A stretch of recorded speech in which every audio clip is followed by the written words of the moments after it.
Welcome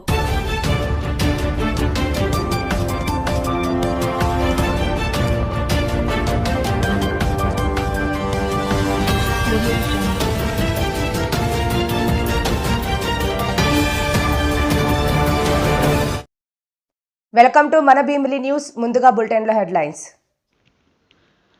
Visakha Malkapuram police station పరిధిలో రెచ్చిపోయిన మందుబాబులు.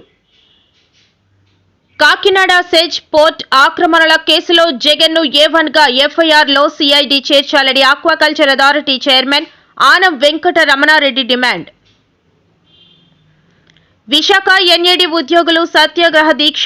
గత 10 రోజులుగా దీక్ష కొనసాగింపు. అదానీ సోలార్ ఒప్పందంపై నిజాలు నిగ్గు తేల్చాలని ACBకి ఫిర్యాదు చేశాము. షర్మిల. రాజకీయ లబ్ధి కోసం కాకినాడ పోర్ట్ అంశాన్ని తెరపైకి తెచ్చారు కాకాణి. గత ప్రభుత్వ సాగునీటి సంఘాలను రద్దు చేసి రైతులకు దెబ్బతీసింది. విశాఖ మల్కాపురం పోలీస్ స్టేషన్ పరిధిలో రెచ్చిపోయిన మందుబాబులు. Indian oil black oil terminal వద్ద శృతి మించిపోయిన 6 వ్యక్తులు. విశాఖ మల్కాపురం పోలీస్ స్టేషన్ పరిధిలో రెచ్చిపోయిన మందుబాబులు. Indian oil black oil terminal వద్ద శృతి మించిపోయిన 6 వ్యక్తులు. పోటుగా మద్యం సేవించి అర్ధరాత్రి లారీ యార్డులో లారీ డ్రైవర్ను చావు దెబ్బలు కొట్టిన మద్యం బాబులు. లారీ డ్రైవర్పై దాడి చేసిన వారిలో AR కానిస్టేబుల్ ఉన్నట్లు సమాచారం. చావు బ్రతుకు మధ్య హాస్పిటల్లో చికిత్స పొందుతున్న బాధితుడు. లారీలను నిలిపి నిరసనగా ప్రదర్శన చేపట్టిన తోటి లారీ డ్రైవర్లు. కార్మికులకు భద్రత లేదండి. నిన్న సాయంత్రం రఫీ గారికి ఇలా లోడ్ చేసుకుని వస్తుంటే అవుటర్స్ ఇక్కడ వచ్చి విచ్చలవిడిగా మద్యం జూదం అనేది ఈ ప్రాంగణంలో విపరీతంగా జరుగుతుంది. యాజమాన్యానికి ఎన్నిసార్లు తెలియపరిచినా కనీసం ఎటువంటి ఇది శ్రద్ధ కూడా తీసుకోవట్లేదు. ఇక్కడ కార్మికులకు ఒక రోజు బండి లోడ్ అయ్యి వెళ్ళిందంటే అతను 4-5 రోజులు పోయాక అర్ధరాత్రి అపరాత్రి ఇక్కడికి వస్తాడు. వచ్చి ఇక్కడ నుంచి ట్రక్ పెట్టి ఇక్కడ పార్క్ చేసి ఆయన సొంత వెహికల్ మీద ఇంటికి వెళ్ళాలి. ఇంటికి వెళ్ళేటప్పుడు ఈ రాత్రి పగలు కూడా ఇక్కడ మద్యం జూదం బాగా విపరీతంగా పెచ్చిమీరిపోవడంతో కార్మికులకి భద్రత లేదు. భయంగా బతుకుతున్నారు. ఇక్కడ లోడింగ్ కూడా ప్రతి కంపెనీ ఉదయం 8 గంటలకు లోడింగ్ స్టార్ట్ అయ్యి 5 గంటలకల్లా క్లోజ్ అయిపోద్ది. కానీ ఈ కంపెనీ మాత్రం రోజు 10 గంటల వరకు లోడింగ్ చేస్తారు. నైట్ ఎక్కువ లోడింగ్ జరుగుతుంది. ఎందుకోసం ఇలాగా? ప్రతి కంపెనీ మార్నింగ్ టైంలో లోడింగ్ జరుగుతుంది కదా, ఈ కంపెనీ మాత్రం నైటే లోడింగ్ జరుగుతుంది. అసలు లోపల ఏం జరుగుతుంది?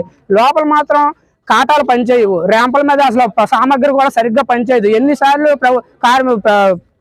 రిఫైనరీకి తెలియపరిచిన వాళ్ళు మాత్రం చేస్తాం అంటున్నారు. కానీ కార్మికుల సమస్యలు ఏవి కూడా పరిష్కరించట్లేదు. ఇప్పుడు దెబ్బలు తగిలిన వ్యక్తి చాలా విషమ పరిస్థితిలో ఉన్నాడు. వారి భార్య బిడ్డలు కూడా చాలా బాధపడుతున్నారు. కంపెనీ తక్షణం స్పందించి అతని బాగోగులు కంపెనీ భరించాలి. కంపెనీ ప్రాంగణంలో జరిగింది కాబట్టి కంపెనీ భరించాలి. ఓనర్లు కూడా స్పందించాలి దీనికోసం.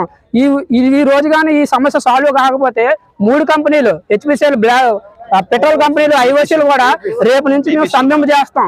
ఇది కమిషనర్ దృష్టికి కూడా తీసుకెళ్తాం, DGP గారి దృష్టికి కూడా తీసుకెళ్తాం, తీవ్రతరం చేస్తాం, మా యొక్క ఆవేదనను తెలియపరుస్తాం. సార్ ఇక్కడ మేము HPCL బ్లాక్ ఆయిల్ టెర్మినల్లో వర్కర్లు అండి, మేము అందరూ కూడా డ్రైవర్లు అండి. నిన్న 3 గంటల సమయంలో బండి లోడ్ అయ్యి బయటకు వచ్చాం. వచ్చిన సమయంలో ఇక్కడ బయట అవుటర్స్ వచ్చి ఇక్కడ మందు తాగడం జరుగుతుంది HPCL రోడ్లోని. దీని మీద మేము ఎన్నోసార్లు HPCL వాళ్ళకి కానీ మల్కాపురం పోలీసు వాళ్ళకి కానీ మేము మెసేజ్ ఇవ్వడం జరిగింది. ఎవరో కూడా దీని మీద యాక్షన్ తీసుకోకపోతే నేను ట్యాంకర్ లోడ్ అయ్యి బయటకు వచ్చి కొద్దిగా బండి పక్క పెట్టుకున్నాం పార్కింగ్లో అని చెప్పేసి డ్రైవర్ బైక్ని తీయమన్నాడు. మందు తాగడానికి వచ్చిన వాళ్ళని బైక్ని తీయమన్నాడు. బైక్ని తీసేటప్పుడు తీయమని చెప్తే దాని మీద వాళ్ళిద్దరూ డిస్కషన్ చేసుకున్నారు. 3 వచ్చారు, 4 ఉన్నారు.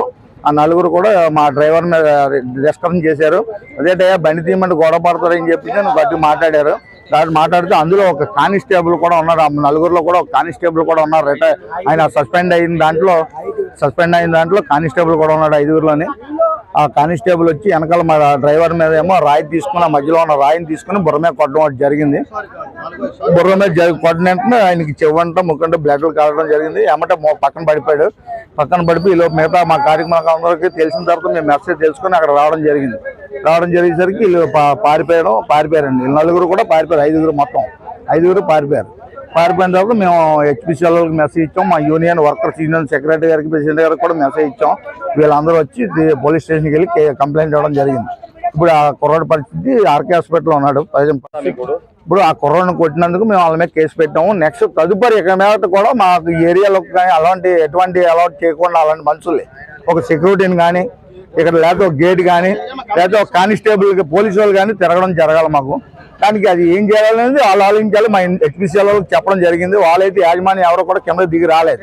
ఈ రోజు వరకు మమ్మల్ని పట్టించుకోలేదు. ఇప్పటి వరకు ఎన్నోసార్లు కాకినాడ సెజ్ పోర్ట్ ఆక్రమణల కేసులో జగన్ను A1గా FIRలో CID చేర్చాలని aquaculture authority chairman Anam Venkata Ramana Reddy demand చేశారు. వైసీపీ నేతలు పందుల గుంపు మాదిరి 8,320 ఎకరాల కాకినాడ సెజ్ దోపిడీకి దిగారని ఆయన తీవ్రస్థాయిలో మండిపడ్డారు. రాష్ట్రంలో ఈ సెజ్ మీద జగన్మోహన్ రెడ్డి కళ్ళు పడ్డాయి.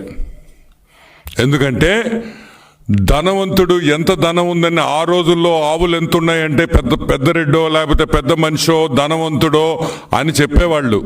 ఇప్పుడు భూములు ఎంతుంటే అంత ధనవంతుడు అనే విషయం మీరందరూ గుర్తుపెట్టుకోవాలి. ఫిబ్రవరి 28, 2012లో గవర్నమెంట్ ఆఫ్ ఇండియా కాకినాడ సెజ్కి 2012లో కాకినాడ సెజ్కి 8,320 ఎకరాలు ఇచ్చింది. దిగారు జనాలు. పందులు, చిన్న పంది, పెద్ద పందికి చిన్న పంది పుట్టద్ది. పెద్ద పందులు ముసిలి పందులు అయిపోయినాయి అని చిన్న పందులన్నీ రూట్లోకి వచ్చినాయి. ఈ చిన్న పందులు విక్రాంత్ రెడ్డి, విక్రాంత్ రెడ్డి, వైవి సుబ్బారెడ్డి కొడుకు శరత్ చంద్రారెడ్డి. ఎవరి శరత్ చంద్రారెడ్డి? మన పొట్టోడు వియంకుడు అన్న. ఏ పొట్టోడు? పొట్టి సారాయి రెడ్డి అల్లుడు అన్న. ఇదే శరత్ రెడ్డి తీహార్ జైల్లో 6 నెలలు ఉండేసి వచ్చాడు లిక్కర్ స్కామ్లో. ఇంకెవరు? The great Vijayasai Reddy MP. పొట్టి సారాయి రెడ్డి కూడా ఈరోజు ఈ FIRలో పెట్టారు. ఎందుకు పెట్టారు? ఎందుకంటే అరబిందో అనే కంపెనీ, ఏ కంపెనీ దీంట్లో వాటా కొనిందో ఆ అరబిందో వియంకుడు విజయసాయి రెడ్డి, పొట్టి సారాయి రెడ్డి కాబట్టి అని మీకు అందరికీ మనవి చేస్తున్నా. కత్తులు పెట్టారు, గన్నులు పెట్టారు, బెదిరించారు, మీటింగులు పెట్టారు, ఇంటికి రమ్మన్నారు ఆ కేవీ రావు గారిని. కేవీఆర్ గ్రూప్ అంటాం వాళ్ళని. ఆ కేవీ రావుని ఇంటికి రమ్మన్నారు. ఆ విషయం ఏ విధంగా వీళ్ళు ఆ షేర్స్ దొబ్బేశారో అది నేను కాకినాడ సీపోర్ట్ దగ్గరికి వచ్చినప్పుడు మాట్లాడతా. ప్రస్తుతానికి కాకినాడ సెజ్ గురించి మాట్లాడతాం. ఓకే, కాకినాడ సెజ్ 320 ఎకరాలు ఎంతకు కొన్నారో తెలుసా? వాటా కేవీ రావు వాటా దాంట్లో 48.74%లో ఆయనకి ఆల్మోస్ట్ 2011 ఎకరాలు, 4011 ఎకరాలు కేవీ రావు గారి కేవీఆర్ గ్రూప్కి ఉంది. ఈ 4000 ఎకరాలు ఎంత కొన్నారో తెలుసా? గెస్ చేయండి. 12 కోట్ల రూపాయలు. 4011 ఎకరాలు 12 కోట్ల రూపాయలకి బెదిరించి, తుపాకీ పెట్టి బెదిరించి ఈ హాఫ్ టికెట్ జగన్మోహన్ రెడ్డి ఈ డబ్బులు 4000 ఎకరాలు కొట్టేశాడనే విషయం మీరు అందరూ గుర్తుపెట్టుకోవాలి. అంటే కాకినాడ పోర్ట్ పక్కన 29,917 రూపాయలకి 1 ఎకరా కొన్నారు. ఈరోజు జగన్మోహన్ రెడ్డి నేను అడుగుతున్నా, పొట్టి సారాయి రెడ్డిని అడుగుతున్నా, భారతదేశంలో ఎక్కడైనా సరే 29,000కి 1 ఎకరా దొరకద్దా? 29,000కి 1 ఎకరా భారతదేశంలో ఎక్కడైనా దొరకద్దా అని మేము అడుగుతున్నాం. ఏమి కేవీ రావుకి అంత ప్రేమ మీ మీద? అంటే పొట్టి సారాయి రెడ్డి, జగన్మోహన్ రెడ్డి లావు పొడుగనే? పొడుగైతే కాదు, లావు అయితే కాదు. మరి ఏమి చూసి నీకు 29,000 రూపాయలకి 1 ఎకరా ఇచ్చారు?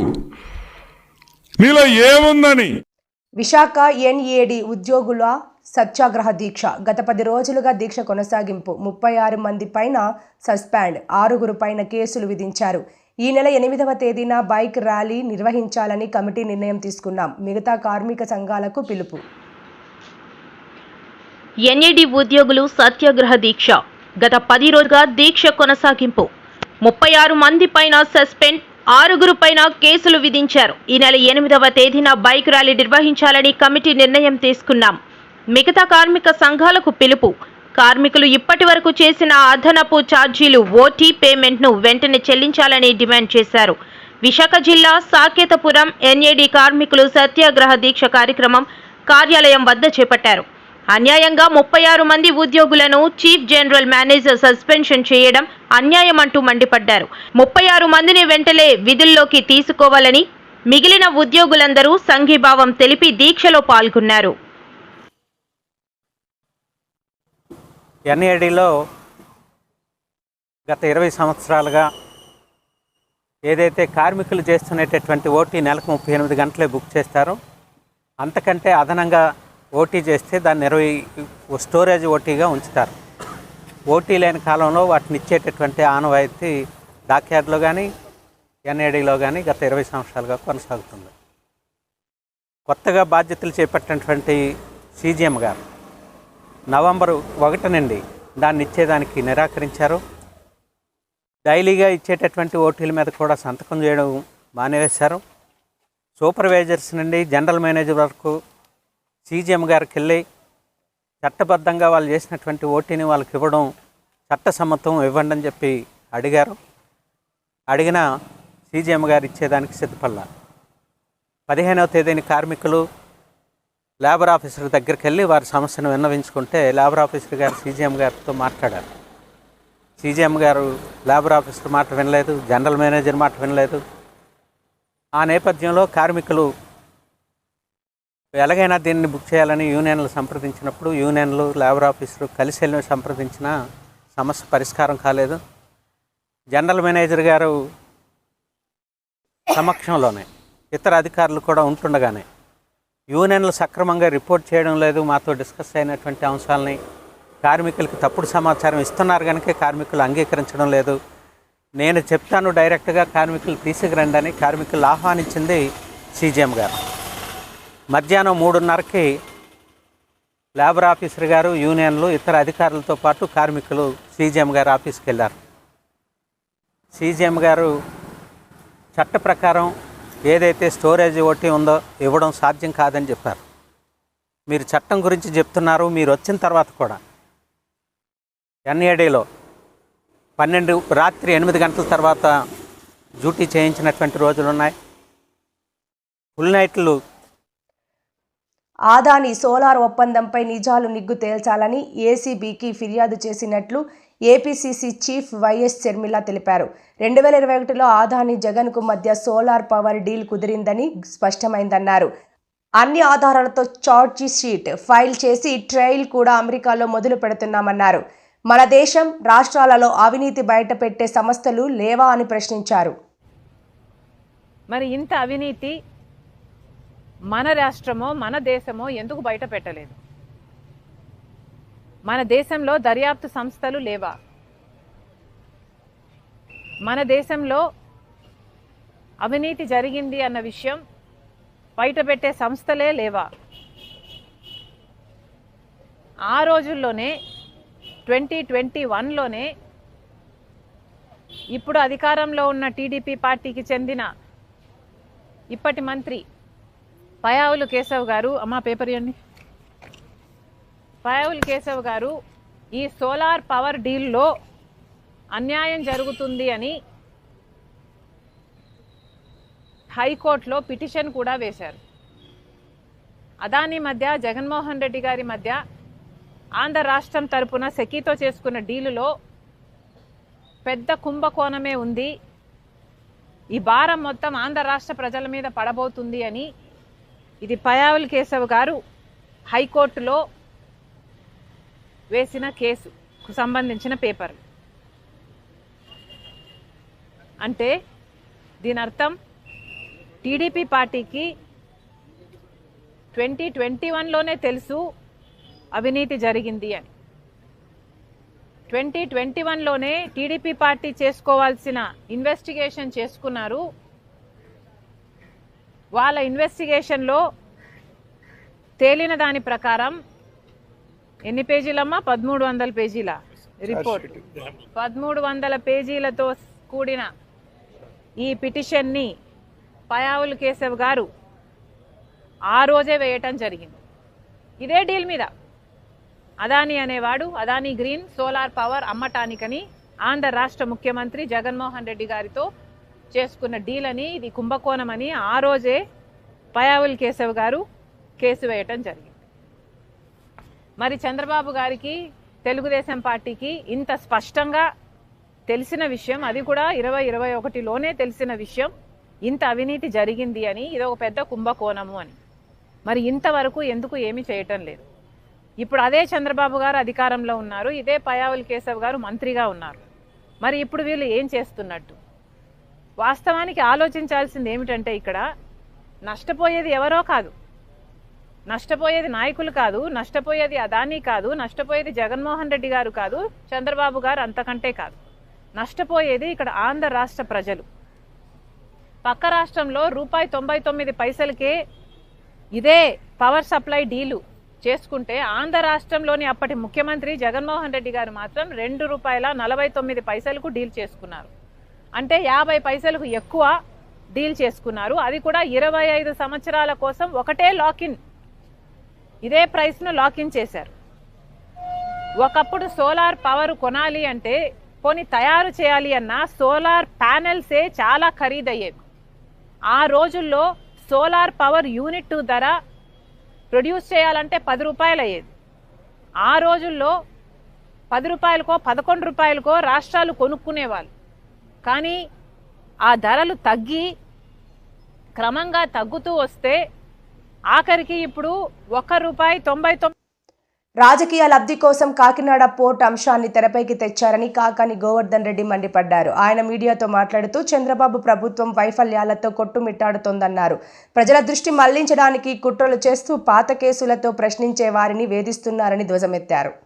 తను ఎవరినైతే శత్రువులుగా భావిస్తారో, తనని ఎవరినైతే ప్రశ్నిస్తారో వాళ్ళందరినీ ఆ కేసుల్లో ఇరికించడం, దీనికి పరాకాష్ఠగా కొత్త కేసులు సృష్టించడం, తయారు చేయడం ఎప్పుడు లేదు. బహుశా భారతదేశంలో ఒక ఆంధ్ర రాష్ట్రంలో కూటమి ప్రభుత్వంలో చంద్రబాబు నాయుడు నేతృత్వంలో తప్ప కేసులు తయారు చేసి, కొత్త కేసులను తయారు చేసి, మ్యానుఫ్యాక్చరింగ్ ఆఫ్ కేసెస్ని మ్యానుఫ్యాక్చర్ చేసి దాంట్లో తనకు వ్యతిరేకంగా ఉన్నటువంటి వాళ్ళని, తన కక్ష కట్టినటువంటి వాళ్ళని, తనకు ఎవరి మీద అయితే బాధ ఉందో, కోపం ఉందో వాళ్ళందరినీ కేసుల్లో ఇరికించేటువంటి ఒక దుష్ట పన్నాగానికి ఈరోజు చంద్రబాబు నాయుడు గారి ప్రభుత్వం శ్రీకారం చుట్టడం జరిగింది.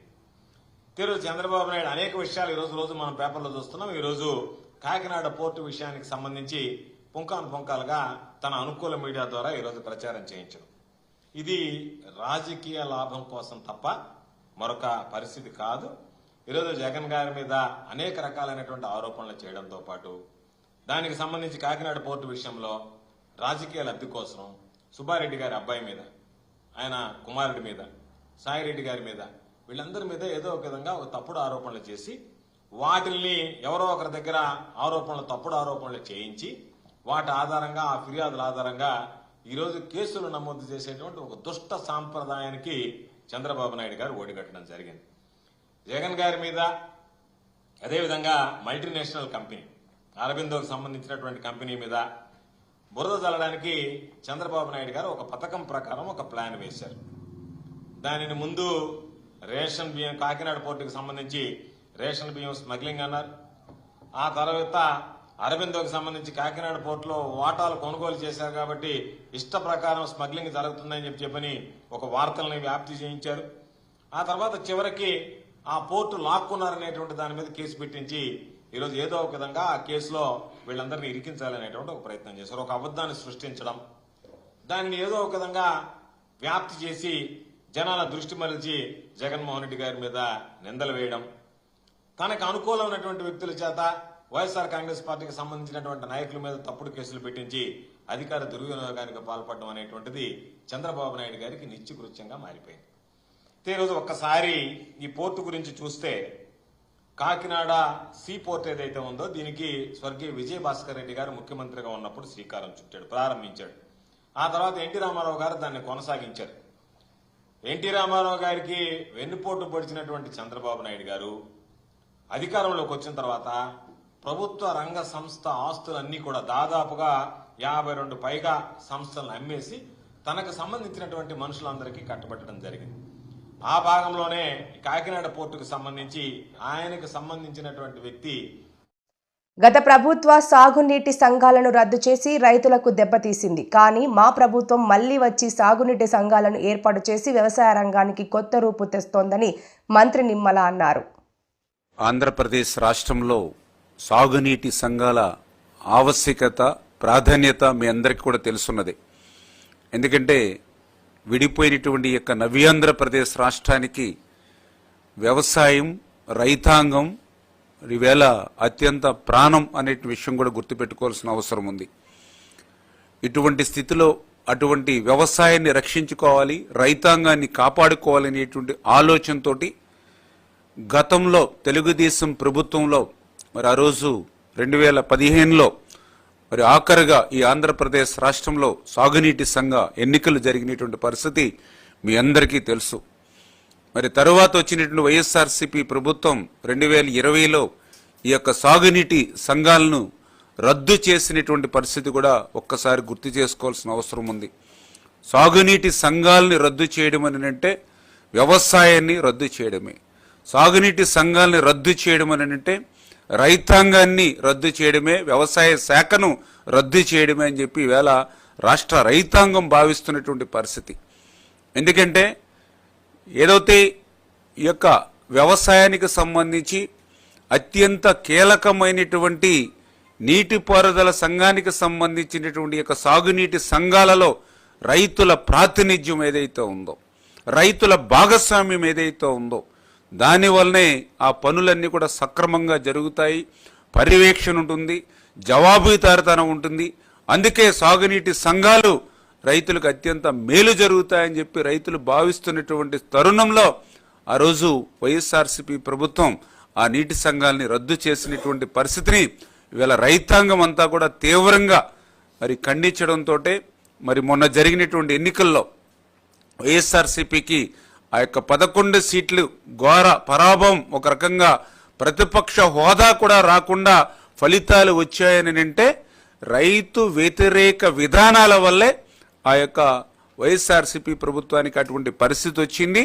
అందుకు సాగునీటి సంఘాల రద్దు కూడా ఒక ఉదాహరణ అనే విషయాన్ని సందర్భంగా తెలియజేసుకుంటూ, అందుకే ఈరోజు మళ్ళీ తెలుగుదేశం ప్రభుత్వం అధికారంలోకి వచ్చిన తర్వాత ఈ ఎన్డీఏ ప్రభుత్వం మళ్ళీ సాగునీటి సంఘాలని పునరుద్ధరిస్తున్నటువంటి పరిస్థితి.